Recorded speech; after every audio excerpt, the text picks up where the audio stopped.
Welcome back to the Nerd Dose Podcast, where you get your daily dose of nerd content. Join us today as we cover some of the latest movies, TV shows, and movie news. I'm your host, Zach, and today I am joined by Kyle. We are talking Miss Marvel today. Yeah, I never thought we would actually do this, to be honest. No, I didn't either. I thought for sure Miss Marvel was going to be pretty bland, and then we were just going to not really do a review on it. Mm-hmm. But overall, I felt like me and you, we were like, let's just watch it with an open mind.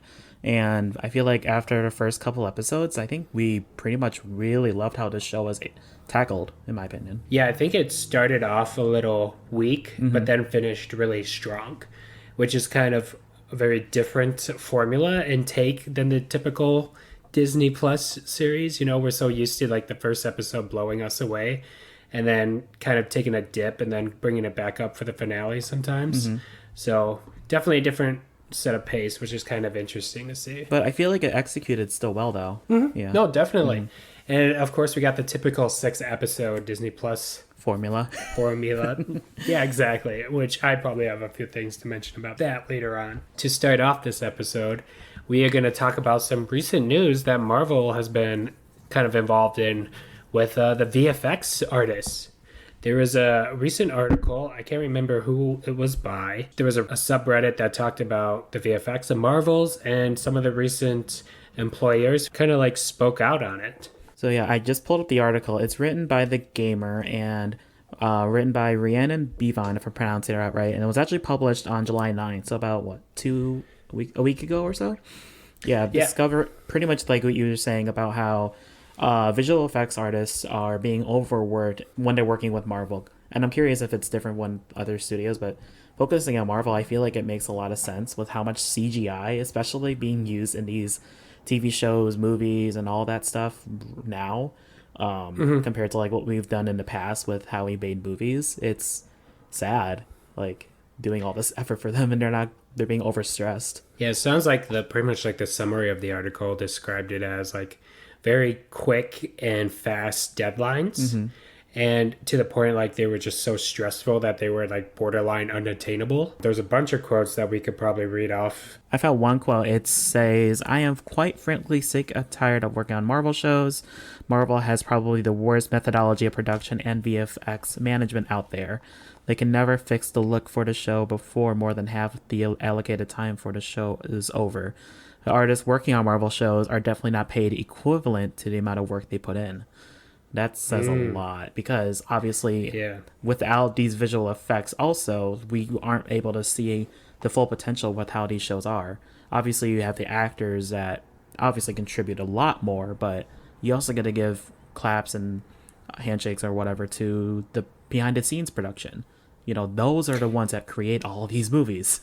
Yeah, those are the ones who are making your visuals look as amazing as they are. And it's funny that Redditor said they don't get paid like equivalent, because there was another Redditor that commented on this article that said that, but hey, the pay was fantastic. It wasn't really worth it though, with how much effort they were putting in. I think one person commented on Thor, they were asked to complete a mini sequence 2 or 3 weeks before the deadline. I'm sure it takes way more than 2 or 3 weeks to do it. People were having mental breakdowns, like actual breakdowns from this. Someone said it took over 6 months to recover from the WandaVision crunch. And people was mentioning that it took tolls on their marriages. They've seen people like punch walls, throw monitors, just a very, very stressful environment from what it sounds like. Yeah, it's kind of interesting just seeing the parallels with like, because I've always heard stories with us in like healthcare, like how healthcare workers, especially nurses, are being overworked. So it's really interesting seeing that even in production, for example, those people are even being overworked, and we never really realized that. So just knowing that there's an impact of being overworked regardless of like what field of thing you're going into. Well, it's interesting because Marvel is releasing a lot of movies and TV shows. Yeah, it's true. I mean, we just had our second movie of the year out of the 3. I think that it's what it is. We're also going to have 3 or 4 shows as well. You know, Moon Knight came out a few months ago. Miss Marvel's coming. She-Hulk is coming in 4 weeks. And then I think they're still going to finish up with another show at the end of the year. It's interesting, like, dang, like how much production is gone. Like, it's pleasing. I'm assuming it's pleasing a lot of the Marvel fans like us, but also thinking in the back end of it, like, that's a lot of work for these VFX artists. It's sad, and it's can't believe, like, I never really thought about that type of work. I think it's very shocking because it's Marvel. You know, Marvel is known to treat their actors good. You know, they seem like a healthy work environment. You hear stories about like James Gunn and how he needs like a very healthy onset when he's directing. Like, he doesn't want any toxicity. He wants to make sure everyone's treated equally and everything like that. So it's very, very surprising to hear this from, you know, behind the scenes, the VFX artists. I was kind of blown away by it when I saw this article. Yeah, I'm curious how this compares to like all the other studios, like DC. Yeah. Like, does DC have this type of format as well where they're being overworked? But I mean, if you think about it as well, Probably not. Because there's not as much DC content being released at this time compared to what Marvel has done. Like you said, you don't compare DC. Literally, but like, also, do we prefer DC over Marvel in terms of content? No. Exactly. But just thinking about, you know, how much Marvel has produced, like you said, Moon Knight, Miss Marvel, She-Hulk coming out later on. We have Doctor Strange and Multiverse of Madness came out this year. Thor: Love and Thunder, just all those consistent shows and all these different visual effects artists. Like, how much time are they dedicated? Is it one person doing that, or is it like a big team, or separate, or one person even doing two shows, like doing both, let's say Miss Marvel and Thor: Love and Thunder? Who knows? Yeah, we pretty much had 4 projects dropped in the span of 4 months. Yeah, because if you remember, Moon Knight premiered at the end of March, and Miss Marvel just finished up. Literally, like, it's not even like 6-7 months, it's 4 months, and it's just wild to think about. But also thinking, I guess it sucks. Yeah, just thinking also, is it good quality though while we're seeing it? That's also a great question. I thought the VFX in Miss Marvel were fantastic. I think they were better than Moon Knight. Yeah, that's true. Yeah, it's the thing, like, it's good quality, but you're also got to think, how much time and effort or sleepless nights did these visual effects visual artists go through? Like, did they not sleep for like 2 or 3 days? Like, yeah, it's sad. I've dabbled a little bit in VFX, and it is very time consuming. It's very difficult, and just the rendering alone can take like 12-15 hours just to do.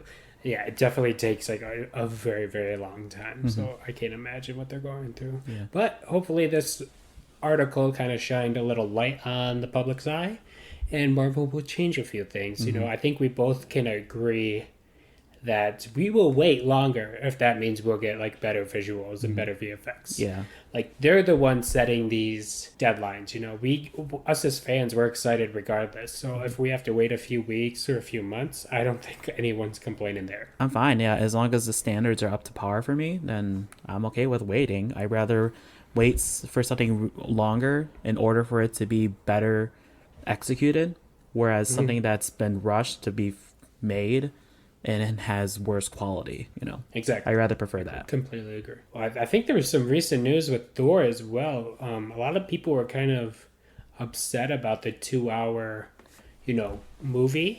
And I guess Christian Bale, like, came out to the public and said, like, oh, like, I recorded scenes of Gore killing the Grandmaster or Gore killing Dimitri, where Stormbreaker was born.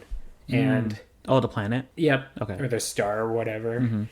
Christian Bale was like sad, like, or not sad, but he was just confused. He's like, yeah, there was so much more that I recorded and they got on film and they just didn't use it. So Really? And then Taika, on the other hand, is like, I wouldn't say like against him, but it's like saying similar stuff along the lines of, no, what we recorded and what we cut was crap. Like, it sucked. So like it was worth cutting. Like, it wasn't good. Interesting.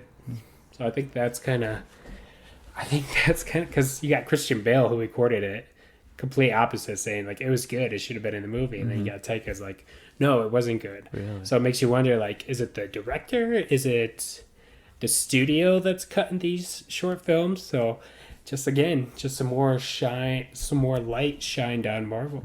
So yeah, what do you think? Do you think that's kind of surprising to hear, or? I think it's just interesting seeing what thought processes were, how Christian Bale thought it was good compared to what Taika Waititi thought it was good.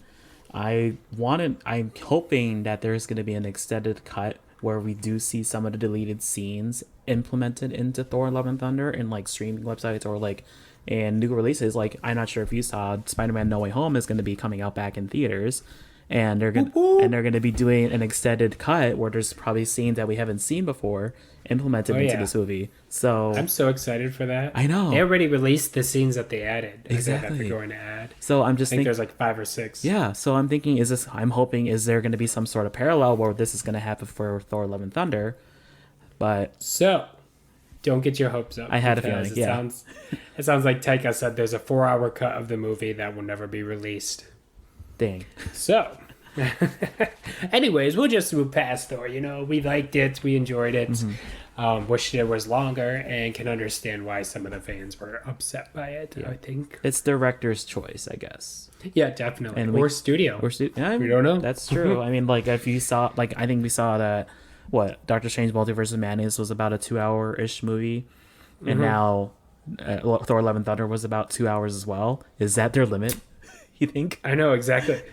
Doctor Strange in the Multiverse of Madness seemed more completed, like, as a story than Thor did. I don't know if you've felt like that as well. I think I can see the reasoning why. Yeah. Jumping over to Miss Marvel, recent Disney Plus show, kind of starring, the infamous character.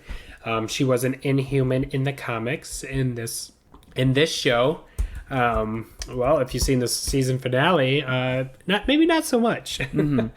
She's best known for the recent Avengers game that came out, I think, about 3 years ago. That's when she became a lot more popular. Because she was kind of the main protagonist in that. The show stars Iman Vellani, a very newcomer. I think this is her first acting role. Yeah, her first gig. Yeah, exactly. Yeah, this was her first performance. The show pretty much discovers it's like a coming of age kind of story. Young girl kind of discovers she has powers and kind of plays throughout that. Overall, I've enjoyed the show. Like I mentioned earlier, I think I had a kind of a weak start, but then really got better for me. Yeah, I have the same thoughts as well. It was really weak, and I was actually kind of nervous, like, when I started watching the show, thinking it was going to be very kiddish, like, with how these characters are. They're in high school, they're trying to it's a coming of age story that we've all have seen previously in other shows or other themes especially. But like I said, I think I just had to keep it with an open mind watching it, and I thoroughly enjoyed it, especially the last couple episodes. Obviously, like you said, first 2 was kind of but it was obviously your exposition into who Kamala is as a person. Seeing like her interaction like with her family, how she's kind of a rebel essentially, and then seeing her grow as a person, not only as becoming this new superhero, but also having her grow with her family at the same time. Some of the things I really, really loved about this show was the culture.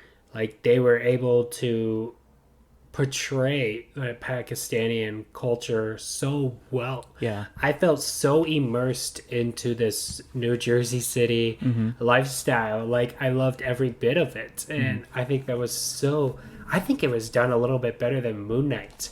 And I think I just loved every bit of it, and all the high school stuff, like the coming of age, it reminded me so much of like Peter Parker. So I just really enjoyed aspects to that. Yeah, piggybacking off of that, it's like you said, the coming age story focusing on Pakistani and Indian culture. We've obviously seen coming of age, like you said, from Spider-Man, but focused on regular American culture.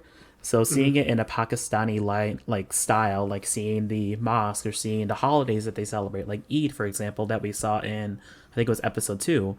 I'm not sure there's a lot of people who know what Eid is. It's just this big celebration of their culture, and just seeing very different aspects like food, and going even to, I think it was episode 5, they went to Pakistan. They went to Karachi, which is an actual city. Just seeing that there's so much impact with how superheroes can be, not just focusing on the American culture, but there's obviously other lenses that we can focus on. You saw back in like Moon Knight, that was heavily Egyptian culture, which are very different things that none of us have really seen. Now seeing Miss Marvel doing that same aspect, it's really cool that this is becoming this new format of superheroes. Yeah, I think it was noted that she was the first like Muslim superhero when she first released. I think she released maybe like 10 years ago. I feel like it was like 2010-ish. Like, I was just surprised to see that Disney or Marvel was adapting this right off the bat because it was such a new character, you know? But I think the success with the Avengers game, or even if there was success, a lot of people didn't like that game. But I think a lot of people liked her character in that game. Really kind of pushed forward with the Disney Plus show. Kind of starting off, the reason why I don't really like the first 2 episodes as much as the rest of the show is because the first 2 episodes seem very rushed. You know, she gets her powers and then she's already training like in the same exact episode. Yeah, that's true. And it's so quick, it's so fast paced. But some of the things I loved about like was just that, like I said earlier, the introduction of her family lifestyle, her culture. And I thought that was done very well. I just like the pacing is what really threw me off. I love that she's like a super fan of Marvel. I think that's hilarious. You know, I thought it was awesome when her dad like dressed up as the Hulk. Yeah, they're going to AvengerCon and stuff, and just seeing that. Yeah, and you can also see now that this is obviously after the effects of the blip, and seeing that now that the Avengers, since they saved the whole world, now that they get to celebrate with what Marvel was able to accomplish. So now we kind of see that more regular people lenses, obviously with more superhero impact like later on, but still you see it through this different lenses, and in Jersey City instead of New York, which is a lot of the Marvel shows have been really based on. Yeah, she gets her Bengals in episode 1, and kind of we see the powers like start off at the Avengers Con. Very different than her Biggin powers that we're used to in the comics. Overall, I liked her powers in this show, I would say. I think they're very fitting of the cosmic storyline that they're kind of portraying. Definitely seems like it's going to line up more with Captain Marvel's powers. It makes sense, you know. I think it's not a bad choice. Yes, she's like the Green Lantern pretty much, but I don't think it takes away the story that much, especially the end episode. The finale, she embiggens herself, you know. She gets taller, she gets long, and she looks goofy. She looks like what she does in the comic books, you know. It is a grotesque type of power in the comics, and I feel like the way it was portrayed when she did that embiggen, it kind of looked very similar as well. Yeah, it also was showing her full extent to using her powers and showing that this big impact, especially I feel like what made her go to that full extent of her powers was the growth of her family accepting who she is as a now new superhero, having the acceptance of the community as well, showing that big influence was able to make her feel stronger. So just that mental power is there to help her feel stronger, which is really cool. It doesn't have to just be physical. You also need to focus also on the mental. I love the finale so much. I think it was done so well. Yeah, one of my favorite episodes of this season. But jumping to back to Avengers Com, I did not like Avengers Com. I thought it was too goofy. I thought the way her friend was falling made no sense. Kind of cringy. I thought when she got hit with Thor's hammer, I was like, did she just die because it was going so fast? That's what I thought at first, but or like the Ant-Man helmet rolling for like 2 minutes straight, like it just never stopped. I was just like, this is so goofy, taking me out of it a little bit. But I thought the episode improved. Second episode improved a little bit better. Third episode was okay with I really enjoyed the wedding. I thought the wedding was very cool. I think.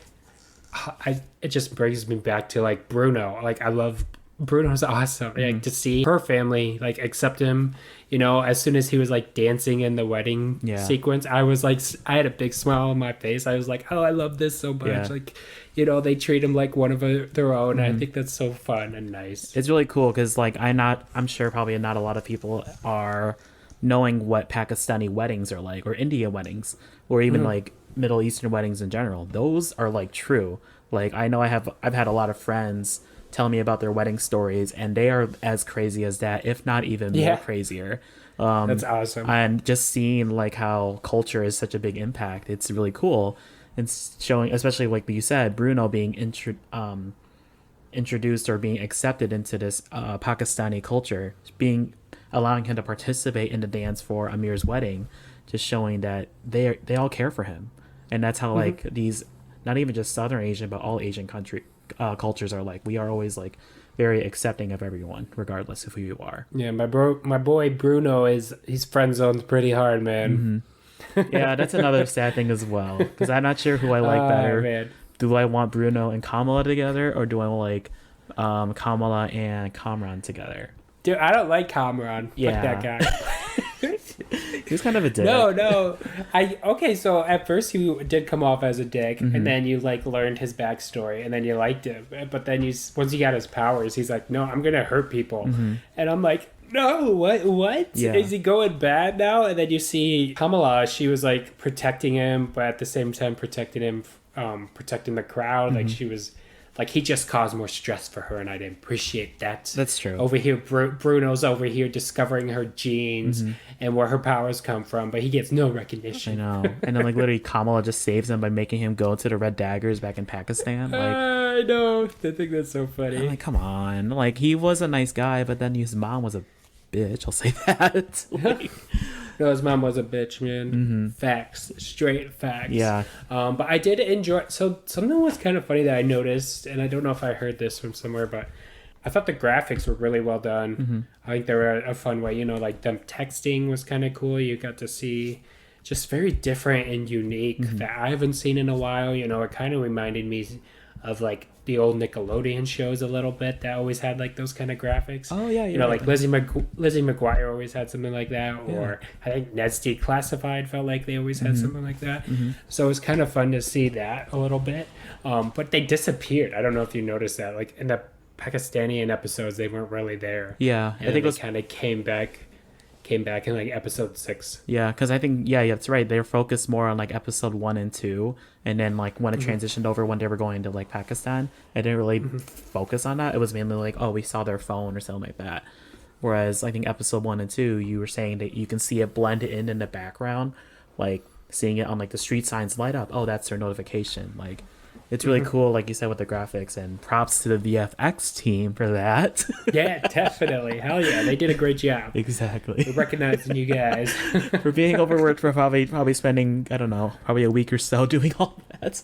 Definitely. So, moving past some more like specific episodes, I want to talk about the finale at the end of the episode, but before then, I want to discuss, what did you think of Aman Vellani? Did you think she did a good job? You know, I'm pretty sure, like I said earlier, it was her first acting experience.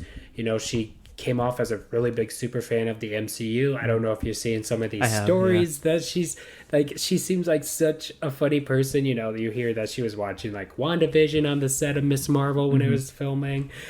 She seems like, honestly, she seems like one of us, like a true fan, absolutely loves it.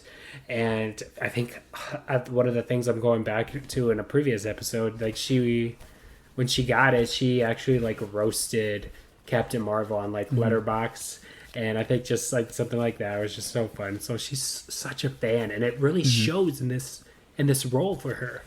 Yeah, and she makes this a big impact. She is like a Marvel fan like one of us, and she's actually living the role as being now in the MCU. I think her role throughout, her acting, obviously it's her first gig, so there are little things here and there, but I think acting wise she did amazing.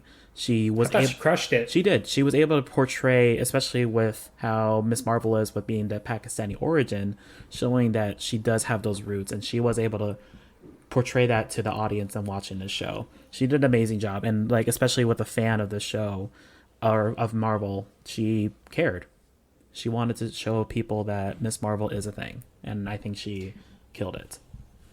I think some of the scenes that were with like her parents, you know, her getting in trouble, or her sympathizing with her grandmother, or like the very end scene with her dad. Like I felt like she did such a great job at portraying that sadness, that grief, that drama. I think it was just done so well for someone who was so inexperienced.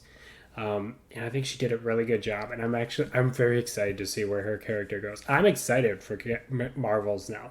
I don't know about you. I know, that's what I think. I think we were talking about this earlier. Like, we are actually shocked how this is going to be, and we are kind of hyped for how the Marvels is going to be now. I like going back to what you said with the scene that she's done, like with the scenes with her parents. Like, I actually teared up a lot, like throughout those scenes, like showing that big impact. Like, like showing that her family was accepting of who Kamala is as a now new superhero, just showing that impact, like how family is to her, and like she was able to portray that this accepting faith of who she is as a person. It's intense, and like it makes you feel, for me especially, like you kind of relate to how it is that you want your parents to be accepting. And I bet Iman's parents now are like so proud of who she is as an actress now in Marvel. Like I can like think about her parents are very proud of what she's able to accomplish. Definitely. I think, oh, well, I will think her parents in the show seemed very accepting rather quickly, which was kind of interesting because they were so, they seemed so like against everything and very unaware of that entire like superhero world in the first few episodes. Yep. But when her mom found out, she like got a smile on her face, and I was like, oh, like this is making me smile. What? Like this puts a smile on my face. I feel happy for her. Like to see her mom kind of like be proud of her, and you know, like then she reveals it to the rest of their family, and they're like, oh, like it was just so great. It's it cool. was just so heartwarming. It was heartwarming for sure, and like very impactful for some people, because like you can also see it through like a different lens for like, I mean, for example, someone telling them of who they are, like, oh, I am a person of the LGBTQ community. Like you're seeing that kind of, it's funny, I can see that kind of relation. Like you are worried that people won't accept you at first, but then once you tell them, you never realize like, oh wow, they are actually going to be accepting of this thing that I'm now a part of. So just funny seeing a lot of parallels with how this show can be. I love that her mom made her costume. Yeah, that really made me tear a lot more. Oh man. Well, it's because like in the first episode you saw how angry she got by the costumes, you know, because she thought it showed too much. Not accepting, not caring. Yeah, exactly. It wasn't part of their culture, you know, to like show that much or have like tight leggings or whatever. And her costume, I don't know if you noticed, her costume expressed her culture quite a bit, which was very, it did. I don't know, it was awesome. Her costume, beautiful. Like it looks fantastic. Like it fits the role. I love it so much. And it seems like Phase 4 costumes are really like knocking it out of the park. Like they're doing such a great job, and they're really comic book accurate. Like hers is like beat for beat. Oh really? Okay, I was gonna ask how accurate is it with the comics. So that's good to hear that they're adapting. No, it's very accurate, and it's awesome. I thought her costume was probably one of the better ones. I think I liked her costume more than I liked Scarlet Witch's costume in not WandaVision, but in Multiverse of Madness. Oh really? Interesting. Okay. Yeah, I don't like Multiverse of Madness Scarlet Witch's costume. I thought it was so great in WandaVision, and then they changed it up so much. It got too dark, you think? I don't know. I just didn't like the armbands and stuff. Oh, and it has like the little thing on her hand where it goes to the middle finger. It just looks so different than what we were like shown in WandaVision. Just blame the Darkhold. But yeah, yeah, exactly.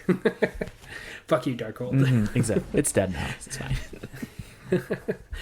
Yeah, her costume was just great. It was so accurate, and I loved it. It looked awesome. I like that one scene in the finale where they put the hats on. Did you get that reference? Yeah, it's haram and halal, and it's also that stupid Ray Dunn thing that we see now in like Marshalls.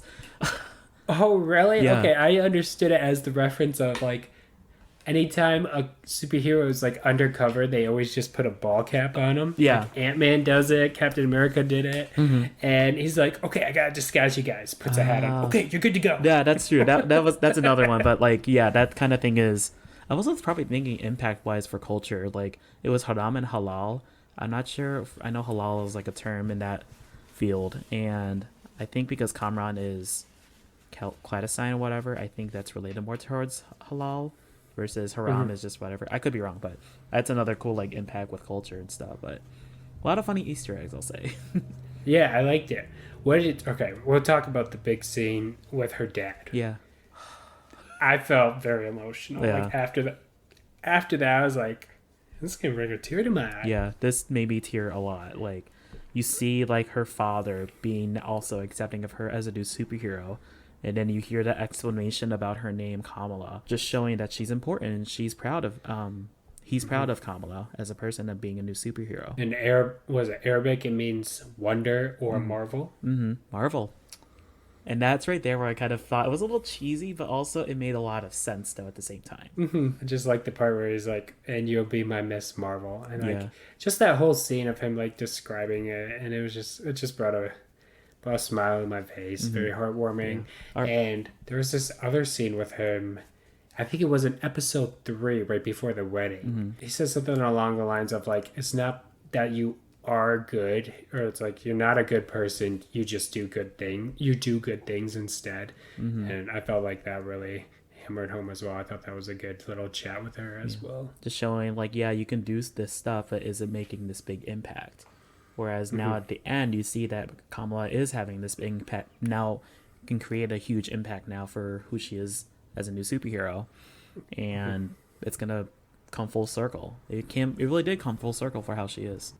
Yeah, what did you think of the clandestines and the gin? I thought it was weird, like Very confusing. and confusing at the same time. Like I understood like their origin because it was pretty much back from they got transported there from something, from what I understand, back in like the 1940s, and then they tried to live their lives as like normal beings, and then now they're like, oh, we want to go back to our the Nor or whatever it's called. Yeah, I think that's when the show dipped for me, or started dipping, was like the whole clandestines, the gin. It made no sense. I thought it was a really weird storyline to kind of move forward with the character. You know, of course, there's a world-destroying event, you know, a universe trying to invade another universe. Like, why? Why do we need that? Yeah. Like, it made no sense. Very like, there's no point. Like we've seen it so many times already. Like, do we have to do it again and now reference it back to another culture? Like, I just don't like the fact that we're getting introduced to so many universes that exist without, I don't know, without getting some form of build-up, you know? Like, oh, they're just there. You know, I felt like Loki was not enough build-up or not enough, like, ease into that transition. You know, I felt like it just came out of nowhere. And the fact, like, there's these beings from that universe, they want to invade, they're trying to take over the world. I'm like, come on. it's like Like, it just Transformers. Have you never seen it? yeah, Hello. it's been done, like you said, so many freaking times. Like I kind of need something new, like more, or something different, or something more spicier. You know, like I don't want to deal with this thing again. And then like what now? We kind of expect what's going to happen. It's not going to get taken over. It's going to be gone, and then someone dies, and then this happens, and then bye bye, and that's it. Just keep her in New Jersey City and have her own little stories. I think that would have been more fun. Not that I didn't enjoy the Pakistani like scenes. I thought it was awesome. I thought it was so cool that they were on site. I thought it was done beautiful, but like for the story, it just made no sense. It was cool with the red daggers. I will say that. Like, Yeah. I like Kareem. Kareem was really cool. He was very helpful for sure. Even though they're like all different cultures as well, which is was really cool. He didn't care because like they wanted to help each other. I didn't know if he was gonna be a love interest either. I was like, oh, Kamala, what the hell? But yeah, I thought the scenes were pretty good in Pakistan. I would give it that for sure. Just the story just felt really weird and weak. Yeah. I thought the clandestines were very corny. I started like when they played "Living on a Prayer." I was like, "Oh shit, they're doing this!" And then I saw the fight scene. I was like, "Oh shit, they shouldn't have done this." Yeah. Oh yeah, I forgot about that. Oh, it was okay. I like the fights. The fight scenes were really they really cool. nailed it with the music in this show. Like For the sure. opening, oh, so great. Just The all the Weeknd. openings were fantastic. Yeah, I know exactly. They threw in a lot of like Pakistani music in there as well, and I felt like it was so cool and very fun to listen to. I just like from the first episode, how they literally played blinding lights throughout the whole Marvel intro. That because it was something different. Because you know you hear the typical Marvel intro in general. Like I thought it was cool introducing something different with this, with the beginning of this show at least. So Yeah, I liked it. There was a flashback with the Bengals. Like they were removed from a blue hand. Did you notice that? no, I didn't. know. So that was in like episode 3, the same one that kind of showed the 10 rings Oh yeah. like logo. I think it was episode 3, but yeah, it was a blue hand. And guess who also has blue hands? Kree species. That So makes sense. yeah, so it just keeps jumbling this fact. Well, like moving past episode 3, we're like, oh, she's like, Inhumans are getting incorporated here. Mm-hmm. And then the big reveal of episode 6. Bruno made the discovery that her genes were mutated. Which is, and then we also get the X-Men 97 theme playing over that exact scene. I'm really curious how this is going to be implemented with Miss Marvel now. I know I think there was a thing in the comics, but I'm not sure. You probably know more about it, I'm guessing. But yeah, so what the fuck? Is she an Inhuman? Is she a mutant? It sounds like they're going to go the path that she's going to be a mutant. And the creator of the character actually notified, or originally wanted her to be an X-Men, wanted her to be a mutant.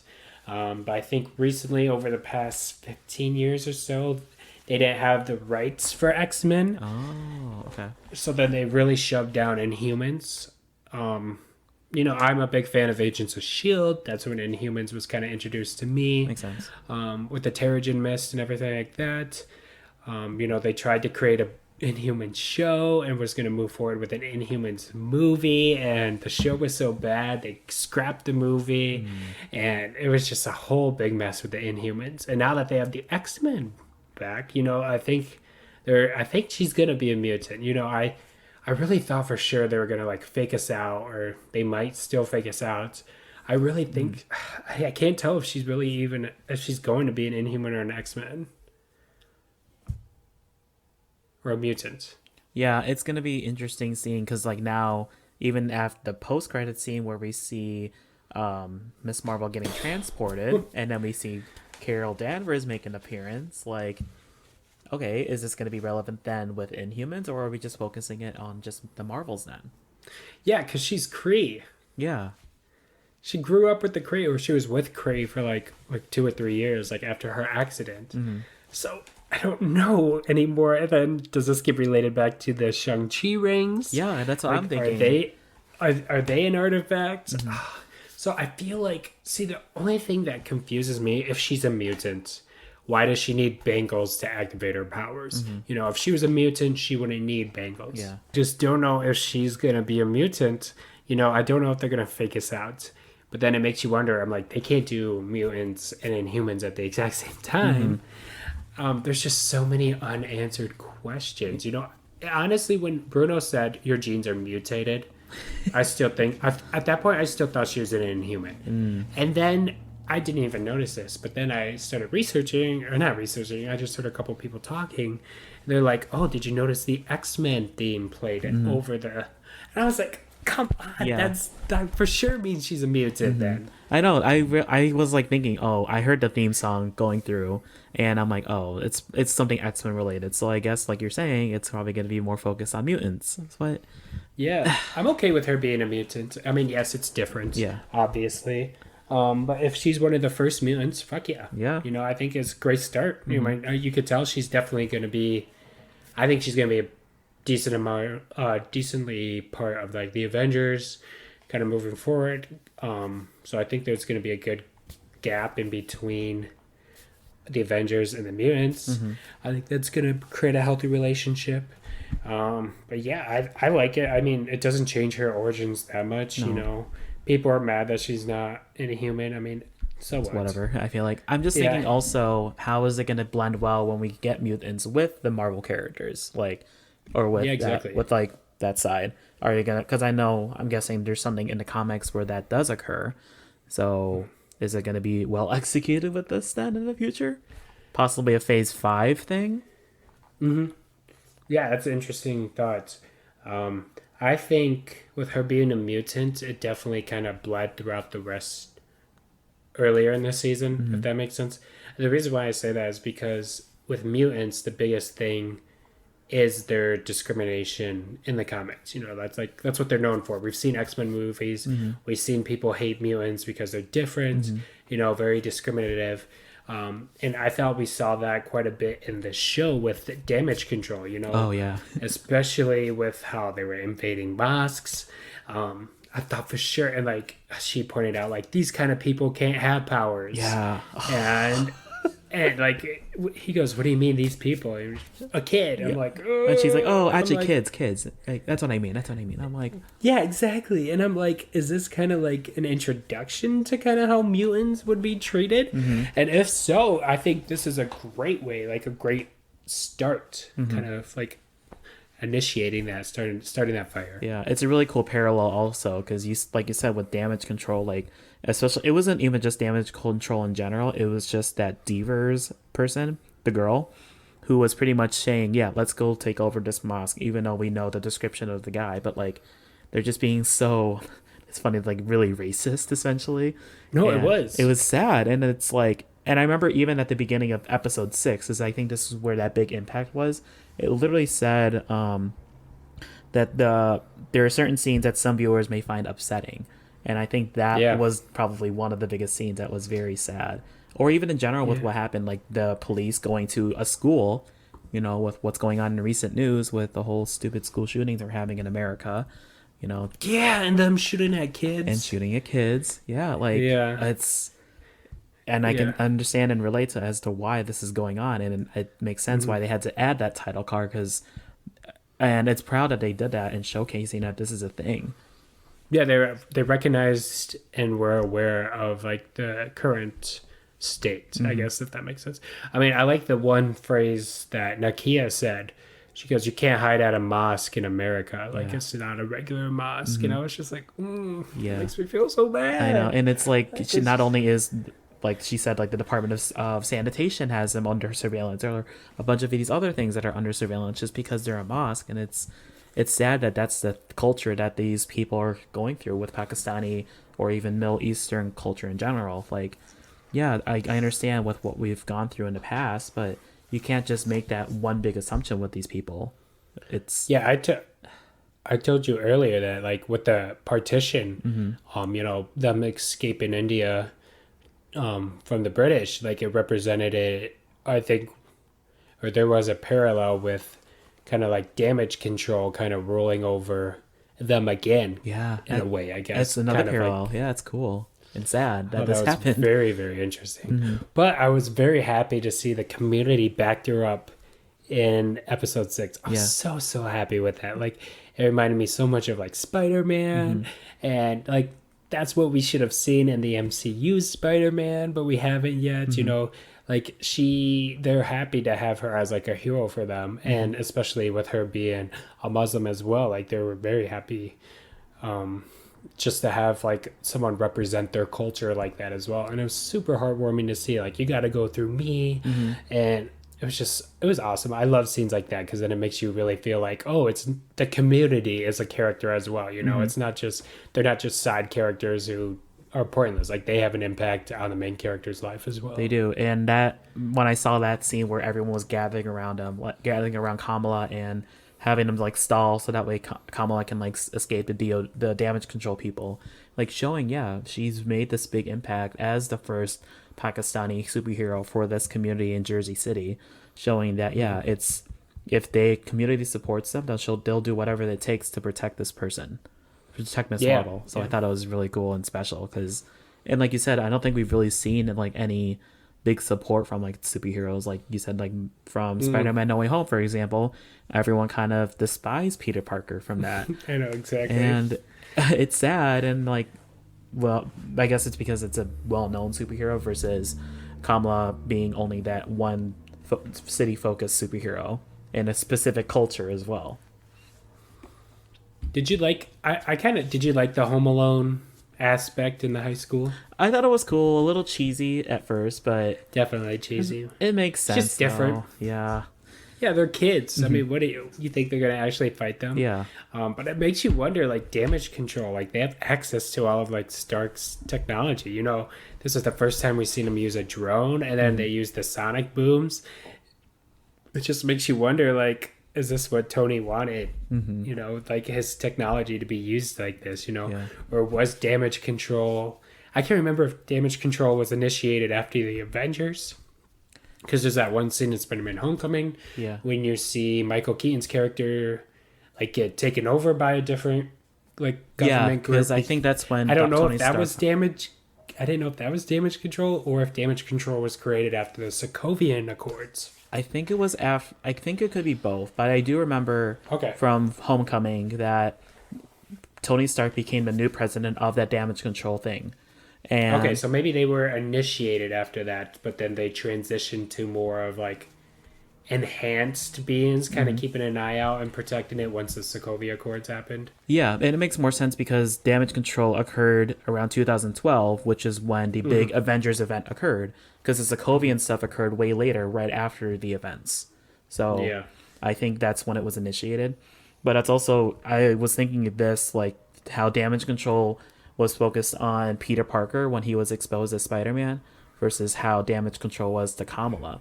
You see how there's such a big difference. Very different. Like how that was handled. Like you didn't see Peter Parker getting tackled by like guns or whatever. Or drones sending him on him. Exactly. Whereas you see Kamala and her population being attacked by drones. Like Kamala got almost killed by a drone in episode 5.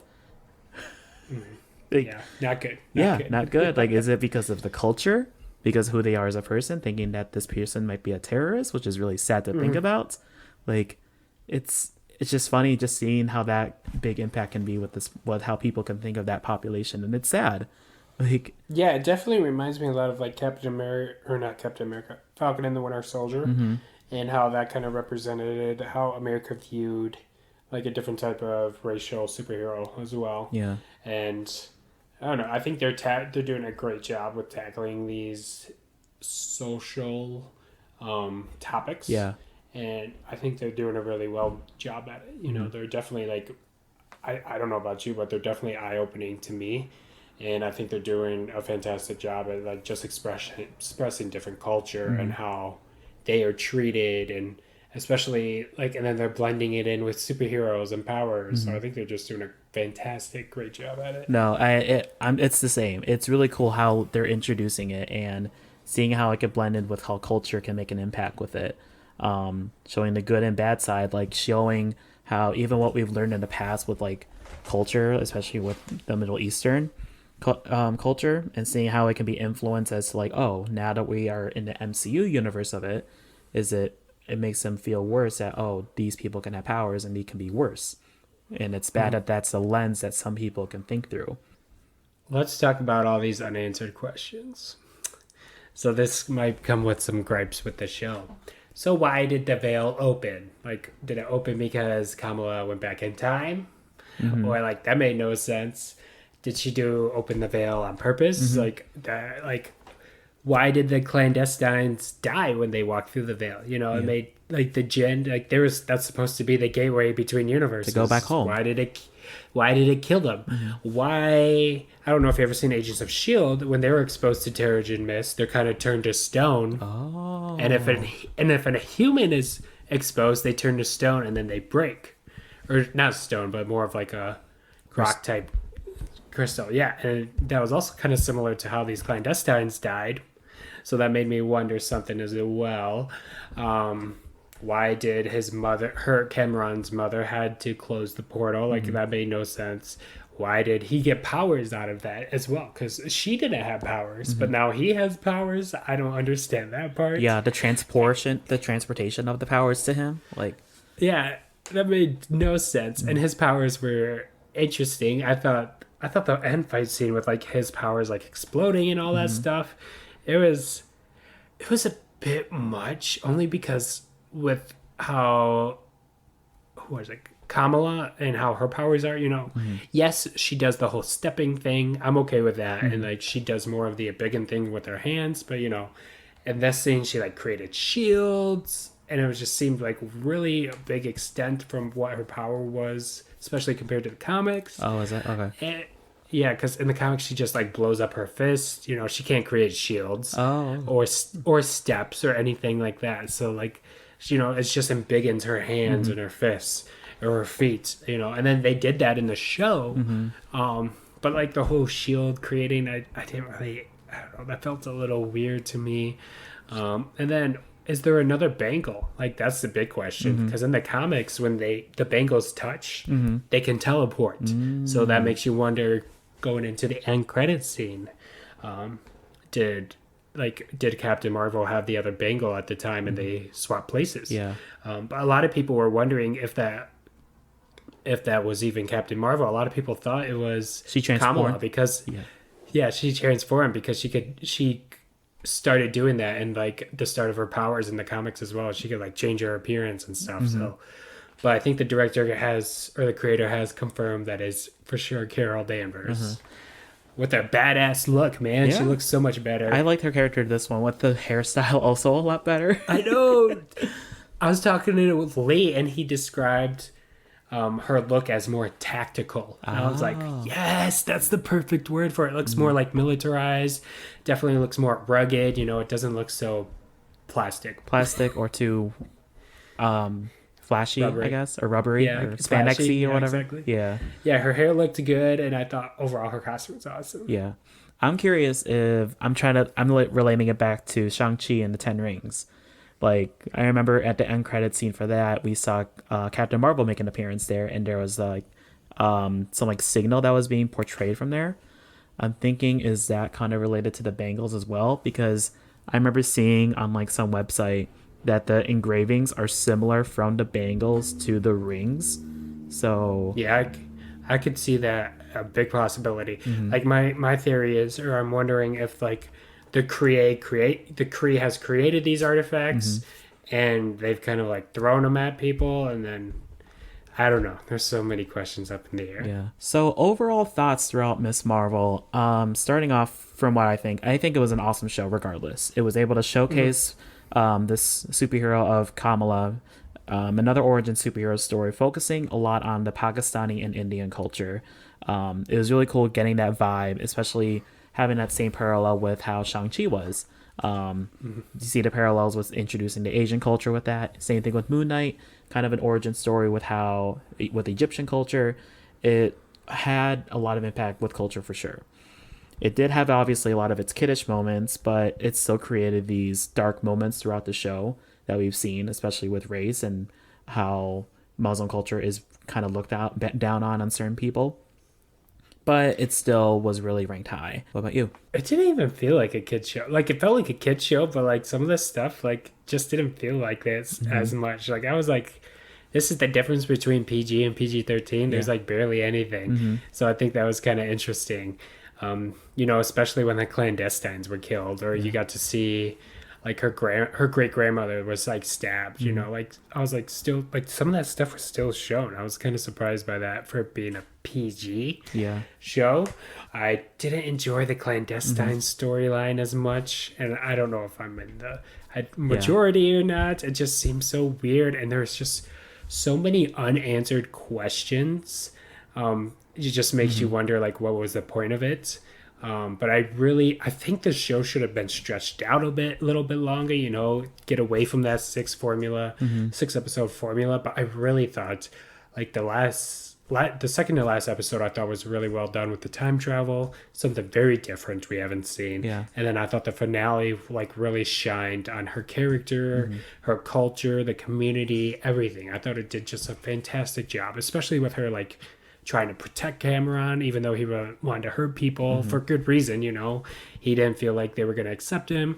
So I just thought there's just so many like good character moments in episode 6 that like really sealed the show for me. It was a lot of also character development, not even just with Kamala, but also with her parents. Like showing how her parents, they were very like not trusting her at the beginning of the show. Showing you saw like she did literally run away to go to the Avengers Con, and then a lot of other stuff occurring throughout the show. And then now that her parents kind of figured out why she acted so different, because she's now a person with superpowers, her parents just changed that, like, oh wow, she has superpowers, so it's probably the reason why she acted so differently.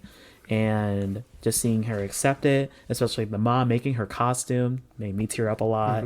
Her dad literally giving her new superhero name of Miss Marvel, because it's based on the reasoning of what her name means. Like, it's just so wonderful. It's wonderful and very happy, showing that her parents were accepting, with the big development throughout, not just her but her parents as well. Yeah, loved it. What would you rank it? Like out of 10? Out of 10, I think I would give it a 7.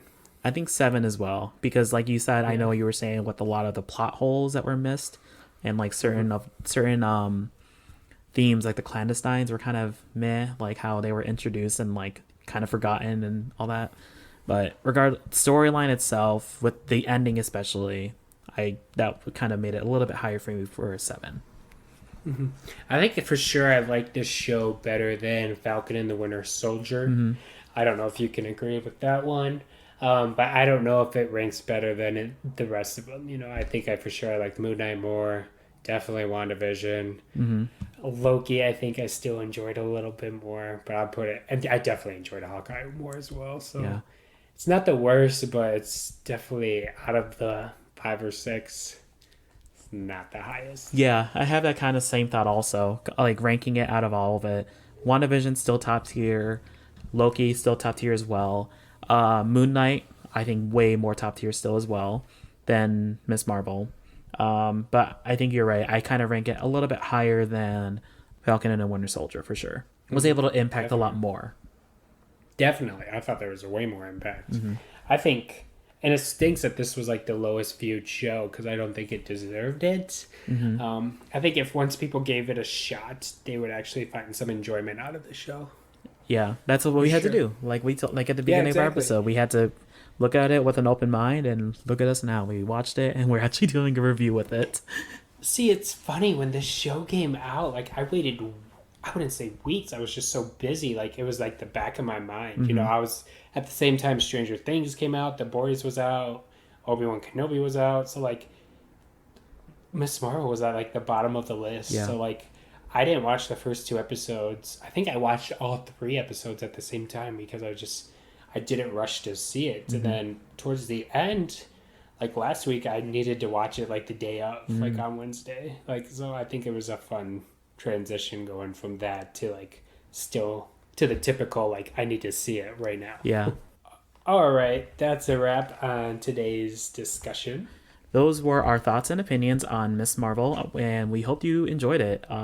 We never thought it would be a little bit of a longer episode also, but it still had a lot of themes that was tackled really well. So tune in to our next episode where we are actually going to be discussing our thoughts and opinions on The Boys.